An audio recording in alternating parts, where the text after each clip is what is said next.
बिस्मिल्लाहिर्रहमानिर्रहीम। Dear students, welcome to physics. Physics की class में खुशामदीद। फिज़िक्स में लास्ट क्लास में हमने चैप्टर नंबर 7 स्टार्ट किया था। चैप्टर नंबर 7 का नाम है uniform circular motion and gravitation. इस चैप्टर में आप दो चीज़ें पढ़ते हैं, एक यूनिफॉर्म सर्कुलर मोशन और दूसरा ग्रेविटेशन। लास्ट क्लास में जब हमने ये चैप्टर शुरू किया था तो हमने बात की यूनिफॉर्म सर्कुलर मोशन।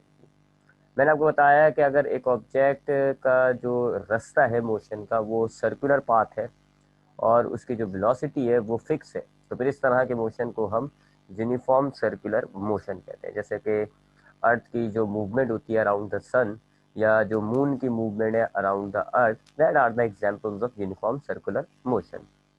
फिर हमने बात की कि अगर ऑब्जेक्ट यूनिफॉर्म सर्कुलर मोशन में होता है तो उसके अंदर डिस्प्लेसमेंट, जिसको हम यहाँ पर linear displacement, linear velocity, linear acceleration कहते हैं, वो तो मौजूद होती है, लेकिन उनके अलावा कुछ नई फिजिकल क्वांटिटीज डिवेलप हो जाती हैं। तो उनमें से हमने जो पढ़ी वो थी, एक तो angular displacement, angular velocity, centripetal acceleration, centripetal force and centrifugal force.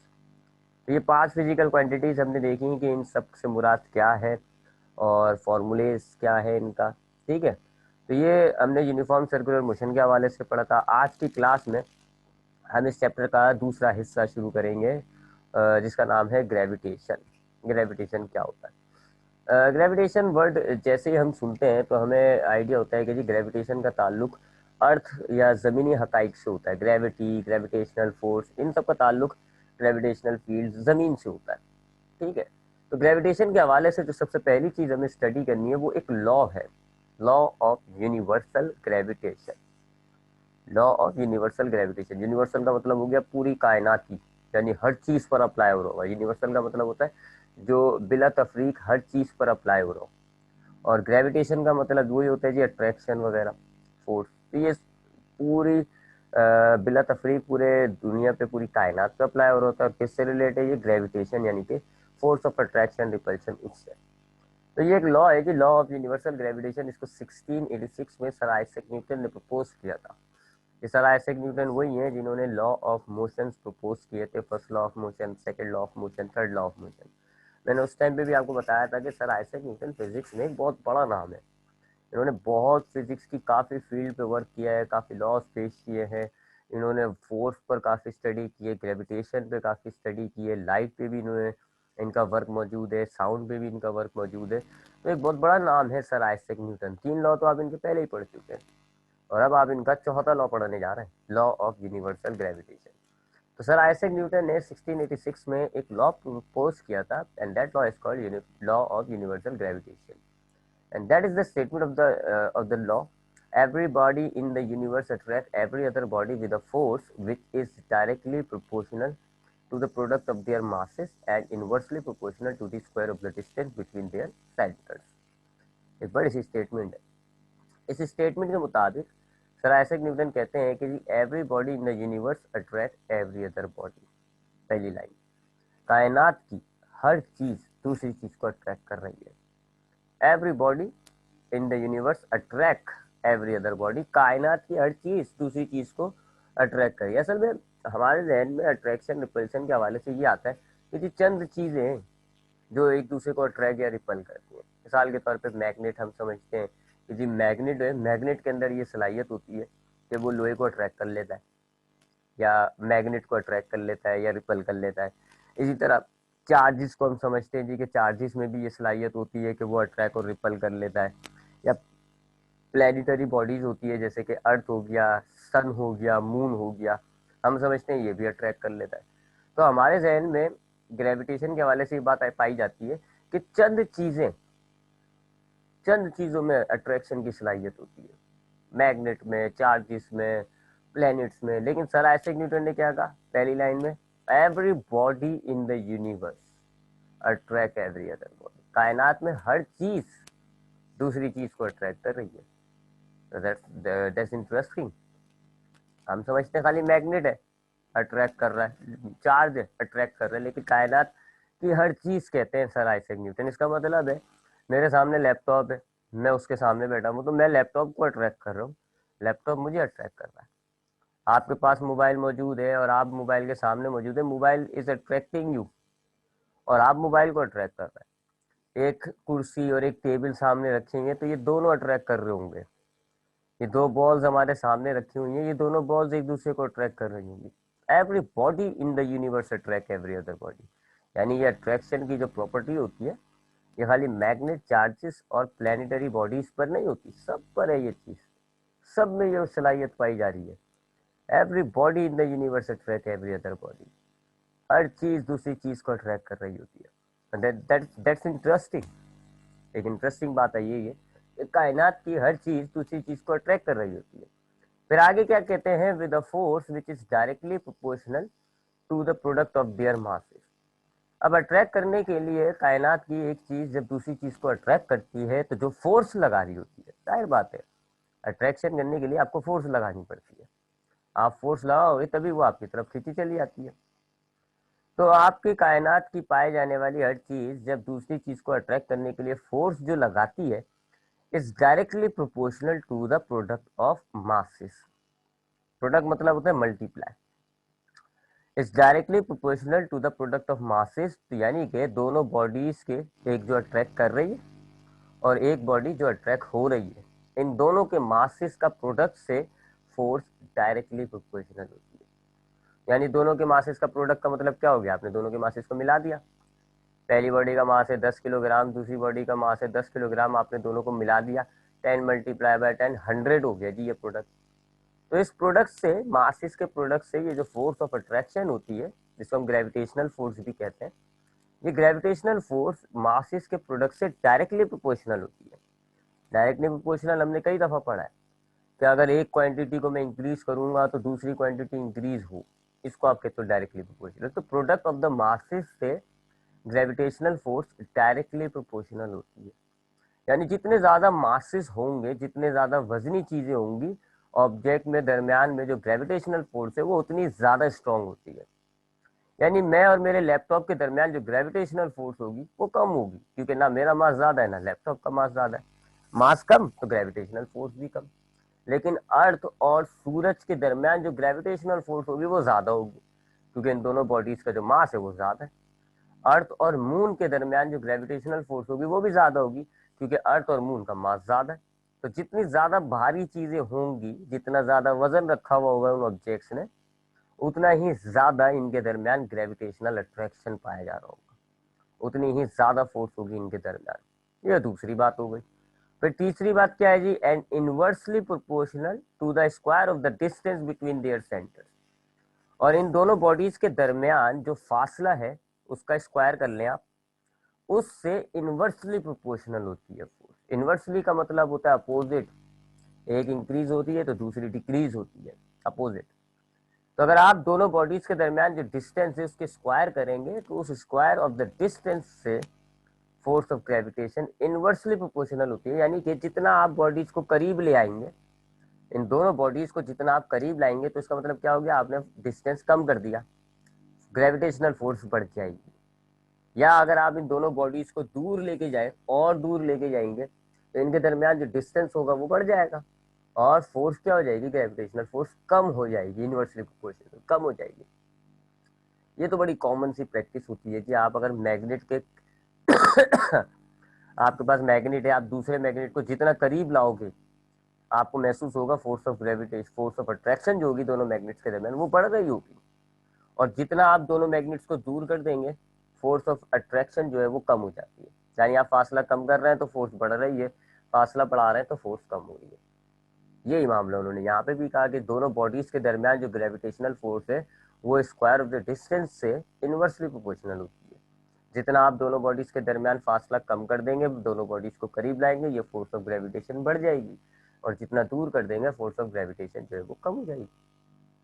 तो that is law of universal gravitation. Law of universal gravitation क्या है जी, कायनात की हर चीज, अब मैं उर्दू में एक्सप्लेन कर रहा हूँ, कायनात की हर चीज दूसरी चीज को अट्रैक्ट करती है। जिस फोर्स के साथ अट्रैक्ट कर रही होती है उस फोर्स को हम ग्रेविटेशनल फोर्स कहते हैं। ये जो ग्रेविटेशनल फोर्स है ये दोनों बॉडीज का जो मास है उनके प्रोडक्ट से डायरेक्टली प्रोपोर्शनल होता है, और दोनों बॉडीज के दरमियान जो डिस्टेंस है उसके स्क्वायर से इनवर्सली प्रोपोर्शनल होता है।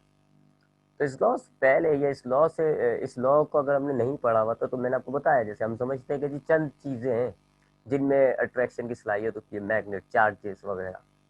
लेकिन इस लॉ के बाद अब मैं ये समझता हूँ, इस लॉ को पढ़ने के बाद, कि कायनात की हर चीज एक लिहाज से मैग्नेट है, कायनात की हर चीज एक लिहाज से चार्ज है, हर चीज दूसरी चीज को अट्रैक्ट करेगी। अगर आपके बीच में, कमरे के बीच में कुर्सी पड़ी हुई है और उस कमरे में हजारों कुर्सियां, टेबलें, तो everything is attracting each other, हर चीज दूसरी चीज को अट्रैक्ट कर रही होगी, एवरीथिंग इज मैग्नेट नाउ, इस लॉ के बाद। तो इस लॉ को समझने के बाद मुझे ये पता चलता है कि कायनात की हर चीज दूसरी चीज को अट्रैक्ट कर रही है। आप दुनिया को अट्रैक्ट करो, दुनिया आपको अट्रैक्ट कर रही है। आप अपने भाई के साथ खड़े हो, भाई आपको अट्रैक्ट कर रहा है, आप भाई को अट्रैक्ट करो, everybody in the universe attract every other body.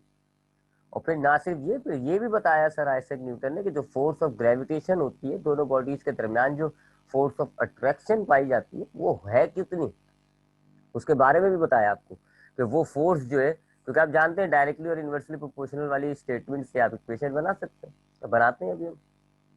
तो ना सिर्फ सर आइजैक न्यूटन ने ये बताया कि कायनात की दो चीजें एक दूसरे को अट्रैक्ट कर रही हैं, बल्कि उस फोर्स के बारे में भी बता दिया आपको कि जो फोर्स ऑफ ग्रेविटेशन होगी ना दोनों बॉडीज के दरमियान, जो फोर्स ऑफ अट्रैक्शन होगी वो डायरेक्टली प्रोपोर्शनल होगी दोनों के मासेस से, और इनवर्सली प्रोपोर्शनल होगी स्क्वायर ऑफ द डिस्टेंस से।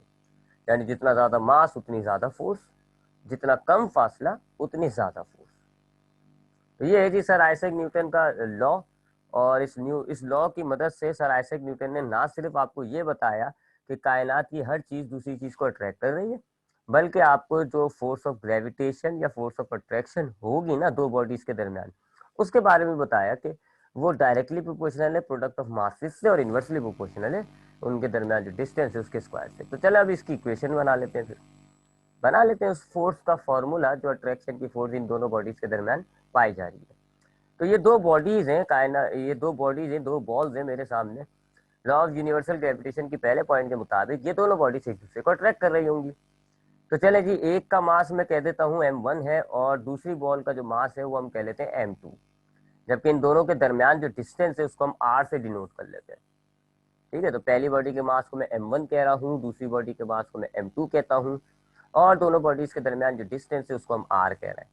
अब लॉ ऑफ यूनिवर्सल ग्रेविटेशन के पहले पॉइंट के मुताबिक ये दोनों बॉडीज एक दूसरे पे फोर्स अप्लाई कर रही होंगी, फोर्स ऑफ अट्रैक्शन, एक दूसरे को अपनी तरफ खींच रही होंगी। ग्रेविटेशनल फोर्स होगी, ये अट्रैक्शन की फोर्स होगी। तो दोनों बॉल्स एक दूसरे पे फोर्सेस लगा रही होंगी।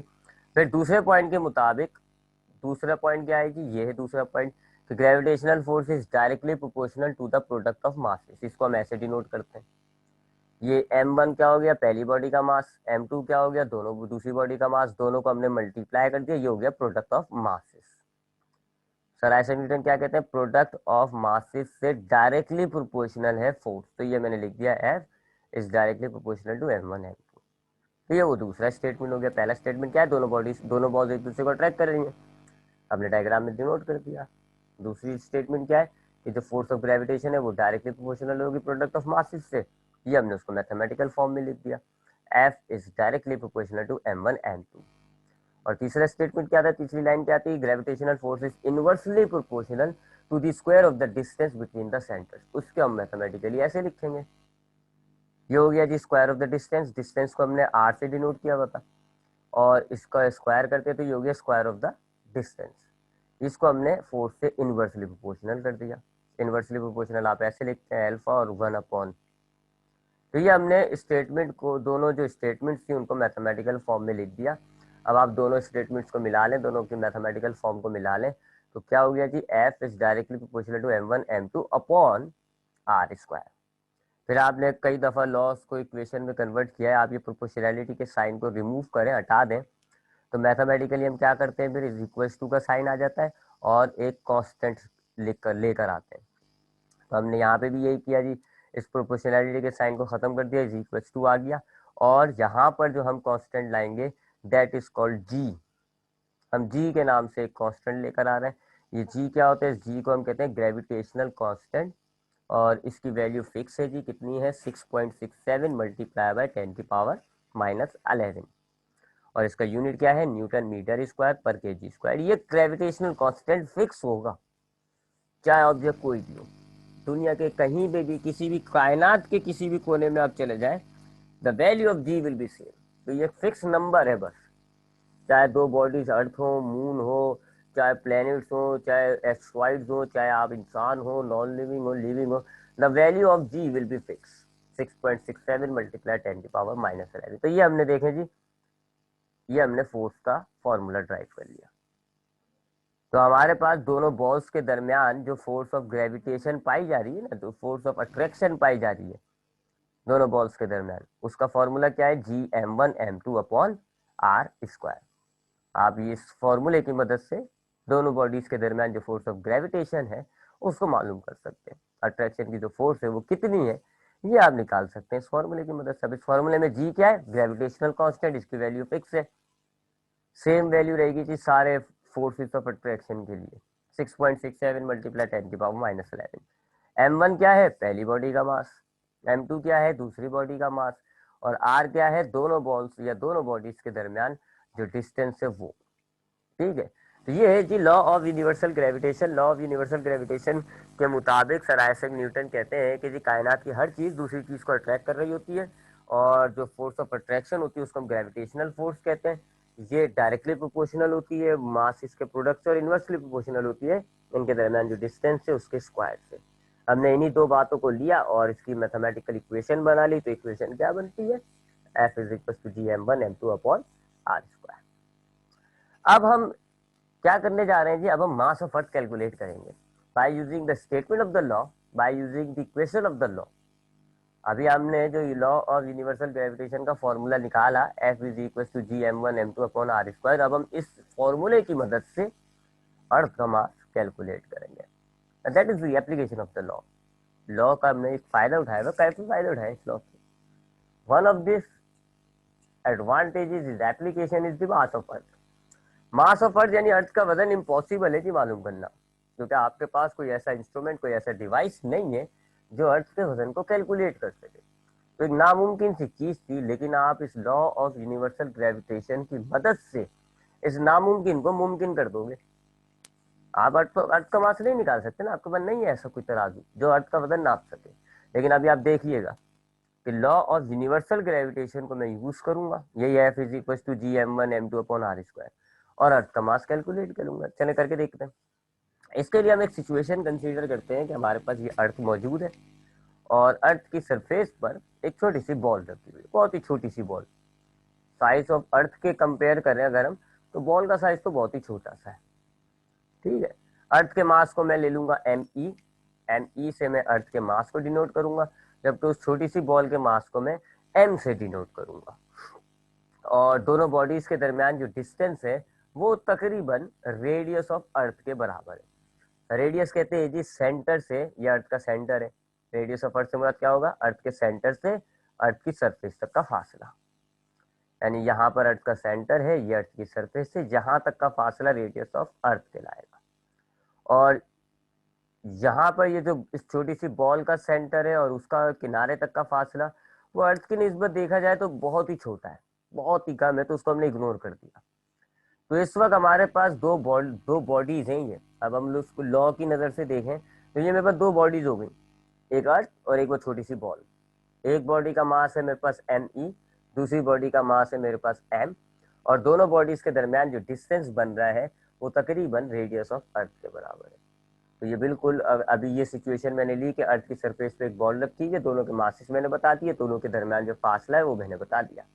अब अगर मैं इसको लॉ ऑफ यूनिवर्सल ग्रेविटेशन की नजर से देखूं तो उसके मुताबिक दो चीजें एक दूसरे को अट्रैक्ट करती हैं। ये दो चीजें हैं आपके सामने, एक अर्थ और एक छोटी सी बॉल, दोनों एक दूसरे को अट्रैक्ट करती हैं, और जो फोर्स ऑफ ग्रेविटेशन पाई जाती है लॉ ऑफ यूनिवर्सल ग्रेविटेशन के मुताबिक वो ये है, F=Gm1m2/r²।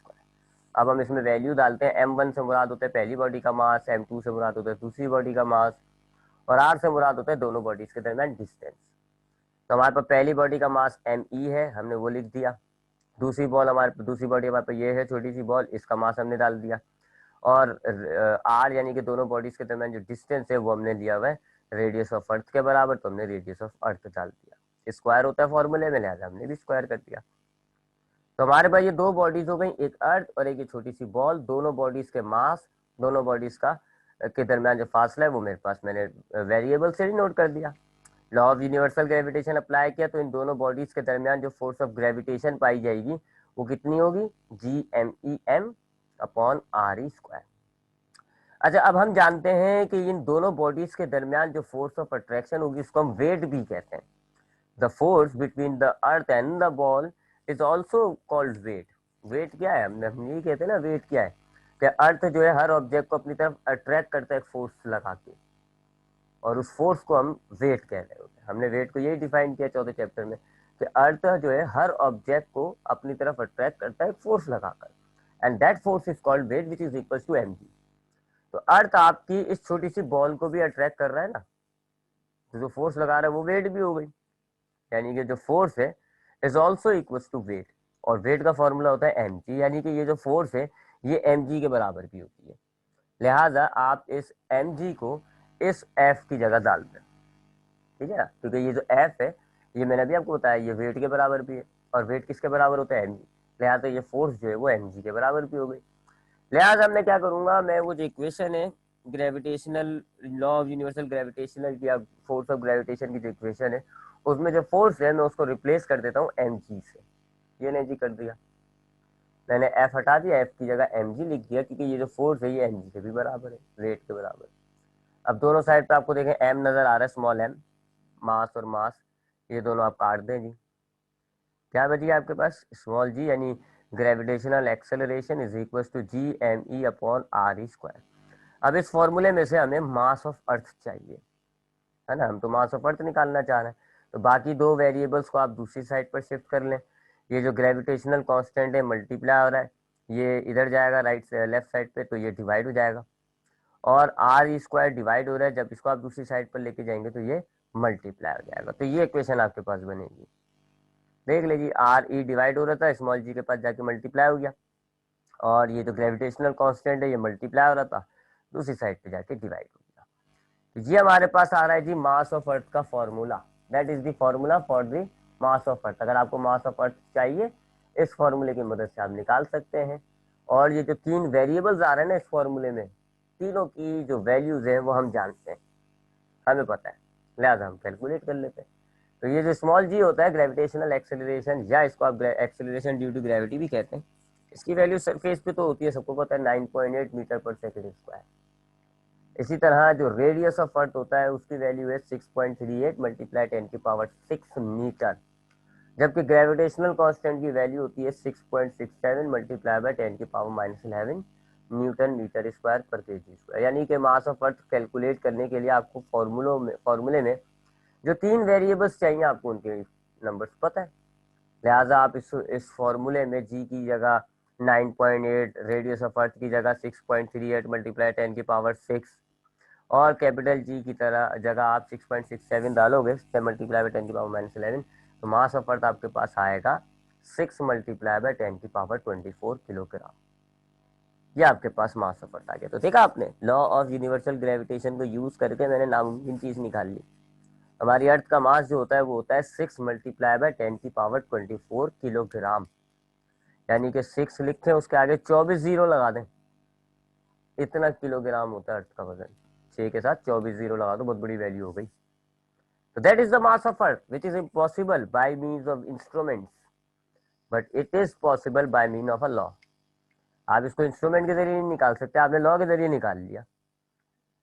तो दोबारा देखिएगा इस इक्वेशन को, हमने क्या किया, हमारे पास सिचुएशन थी अर्थ की सरफेस पर एक बॉल रखी हुई है, दोनों बॉडीज के मास को हमने ME और M लिया, दोनों बॉडीज के दरमियान जो डिस्टेंस है वो हमने कहा जी रेडियस ऑफ अर्थ के बराबर है, क्योंकि बॉल बहुत छोटी है, उसका जो डिस्टेंस है ना, उसका जो रेडियस है उसको हमने इग्नोर कर दिया, राई में पहाड़ में ना राई के बराबर है वो।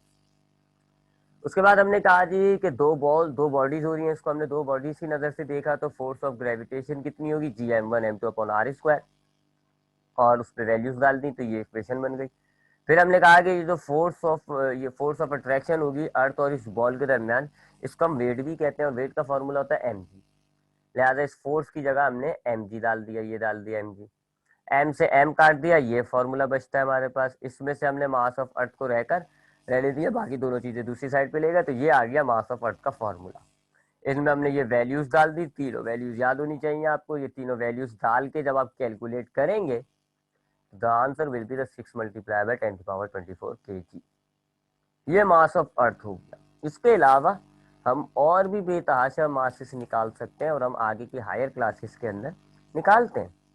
हमने इस लॉ को यूज करके आप मास ऑफ मून निकाल सकते हो, मास ऑफ सन निकाल सकते हो, mass of Jupiter, mass of planet, बहुत से आप इस लॉ की मदद से आप काफी चीजों को निकाल सकते हैं। ठीक है, तो ये हमने तो खाली एक मास निकाला है। आगे की हायर क्लासेस में आप जाके और ज्यादा इस लॉ को यूज करेंगे, इस लॉ को इस्तेमाल करेंगे और बहुत सारी यानी कि एस्ट्रोनॉमिकल एतबार से बहुत सारी चीज़ों को आप फाइंड आउट करोगे। एक और इसकी एप्लीकेशन है जो हमें इसी क्लास में यानी मैट्रिक क्लास में पढ़नी होगी, वो है variation of ji with altitude. मैं उसको थोड़ा सा हवाला दे देता हूँ उस टॉपिक के बारे में, लेकिन उस टॉपिक को हम कल की क्लास में ही स्टडी करेंगे क्योंकि एक ये डेरिवेशन है बड़ी। Variation of ji with altitude क्या होता है जी? एल्टीट्यूड कहते हैं ऊंचाई को। ऊंचाई, आप जमीन से ऊपर चले जाओ पहाड़ की चोटी पे, दैट इज एल्टीट्यूड।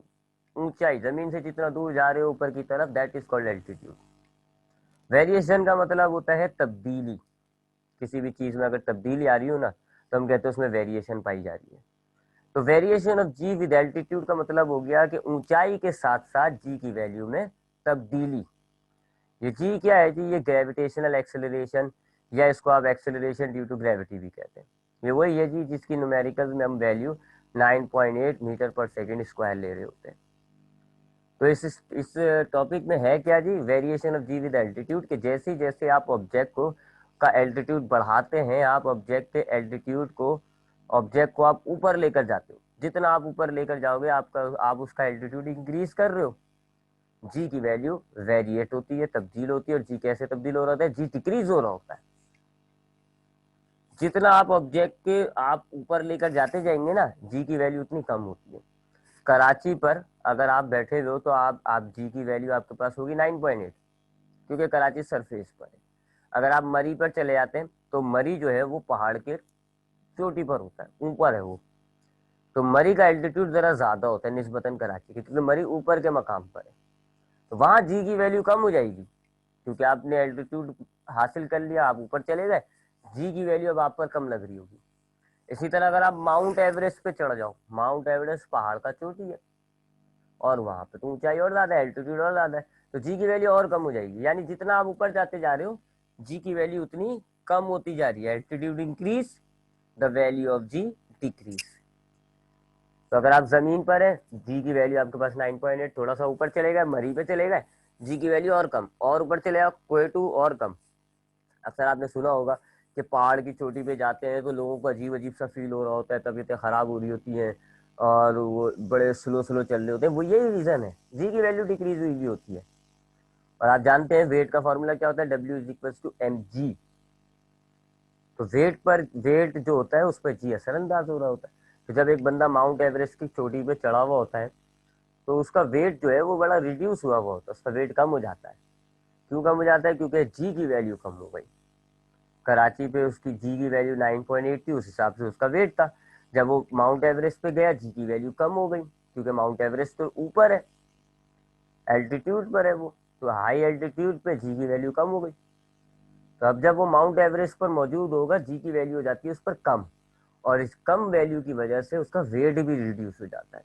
उसका वेट कम महसूस हो रहा होता है, उसको डब्ल्यू जो होता है ना वेट, वो उसका कम हो रहा होता है, और उस वजह से उसकी वो जो है ना अजीब कंडीशन जो हो रही होती है चोटी पहाड़ की चोटी पे जाके, वो उस वजह से हो रही होती है। ठीक है, तो ये हमारे पास टॉपिक होगा इन द नेक्स्ट क्लास के जी ऊंचाई पर जाके जी की वैल्यू जो है वो कम होती है। हमें इस बात को मैथमेटिकली साबित करना है। अभी तो ये हम सिर्फ इसको थ्योरेटिकल बोला है, मैंने आपको सिर्फ थ्योरेटिकल बताया कि आप जितना ऊपर जाओगे अर्थ के ऊपर, अर्थ से जितना आप ऊपर जाते जाएंगे एल्टीट्यूड इंक्रीज होता रहेगा, जी की वैल्यू कम होगी। कल की क्लास में हम इसी बात को कि एल्टीट्यूड इंक्रीज होता है तो जी की वैल्यू डिक्रीज होती है, इस बात को हम मैथमेटिकली साबित करेंगे। ठीक है, तो ये हम कल की क्लास में एक डेरिवेशन है और उस डेरिवेशन की मदद से हमें यही प्रूव होगा कि जितना आप ऑब्जेक्ट को ऊपर ले जाते हो, एल्टीट्यूड बढ़ाते हो, तो जी की वैल्यू कम हो जाती है। अब याद रखिएगा अगर जी की वैल्यू कम हो रही है इसका मतलब है जी की वैल्यू तब्दील हो रही है, फिर हम न्यूमेरिकल्स में जी की वैल्यू को फिक्स क्यों लेते हैं? हमने जितने भी चैप्टर 3 में, चैप्टर 4 में न्यूमेरिकल्स किए हैं, तो वहाँ हमने जी की वैल्यू को फिक्स माना है 9.8 मीटर पर सेकेंड स्क्वायर। तो वाई, हालांकि यहाँ तो हमें नजर आ रहा है कि जी की वैल्यू तब्दील होती है। तो इसका जवाब ये है कि हम न्यूमेरिकल्स के अंदर जितनी एल्टीट्यूड, जितनी हाइट की बात कर रहे होते हैं, उस हाइट पर भी जी की वैल्यू तब्दील होती है, लेकिन वो इतनी मामूली होती है कि हम उसको इग्नोर कर देते हैं। हम न्यूमेरिकल्स में कितनी हाइट ले लेते हैं, 100 मीटर टावर पे खड़ा हो गया कोई शख्स, उसने वहां से पत्थर फेंक दिया। 200 मीटर टावर पे, हाइट टावर की कितनी है, 200 मीटर, वहां से उसने कोई बॉल फेंक दी। इतनी बड़ी हाइट ले रहे होते हैं हम न्यूमेरिकल्स में। ज्यादा बड़ी हाइट्स नहीं होती, ज्यादा बड़ी एल्टीट्यूड्स नहीं होती, छोटी सी हाइट्स होती है, 100-200 मीटर। तो इन पर जी की वैल्यू में इतनी सी तब्दीली होती है कि उसको हम इग्नोर कर देते हैं। यानी कि जी की वैल्यू फॉर एग्जांपल 9.8 है, तो 100-200 मीटर हाइट पे चले जाओगे आप, 9.9.7999999 हो जाती है। इतनी सी तब्दीली होती है, हम उसको इग्नोर कर देते हैं, 9.8 ही ले रहे होते हैं। लेकिन यहाँ जो हम एल्टीट्यूड की बात कर रहे हैं, ये हजारों हजारों मीटर होता है जी, 10,000 मीटर, 20,000 मीटर, ऐसी हाइट, ऐसी एल्टीट्यूड की बात कर रहे हैं। फॉर एग्जाम्पल जैसे हम मरी की बात कर रहे हैं, तो वो एक अंदाज हमें तो एग्जैक्ट याद नहीं है, 10,000 मीटर ऊंचा होता है या 20,000 मीटर ऊंचा होता है। तो यहाँ तो हम ज्यादा बड़ी एल्टीट्यूड की बात कर रहे हैं। तो इतने बड़े एल्टीट्यूड पे फिर आपकी जी की वैल्यू में एक दो पॉइंट्स का फर्क आ जाता है, एक दो नंबर्स का फर्क आ जाता है। यानी 9.8 से 7 पॉइंट कुछ हो जाएगा, 6 पॉइंट कुछ हो जाएगा, इस तरह। तो बड़ी एल्टीट्यूड की छोटे एल्टीट्यूड पे तो हम इग्नोर कर देते हैं। तो ये हमारे पास अगली क्लास का टॉपिक होगा, इंशाल्लाह हम इसको नेक्स्ट क्लास में डिस्कस करेंगे। कल की क्लास में एक छोटी डेरिवेशन है, थोड़ी सी मुश्किल है, याद रखिएगा, फर्स्ट ईयर के हवाले से भी इम्पोर्टेंट होती है। ये फर्स्ट ईयर में यही पूरा टॉपिक रिपीट होगा, तो इसको ऐसे समझिएगा कि आपको फर्स्ट ईयर तक ये जहन में बैठा रहे।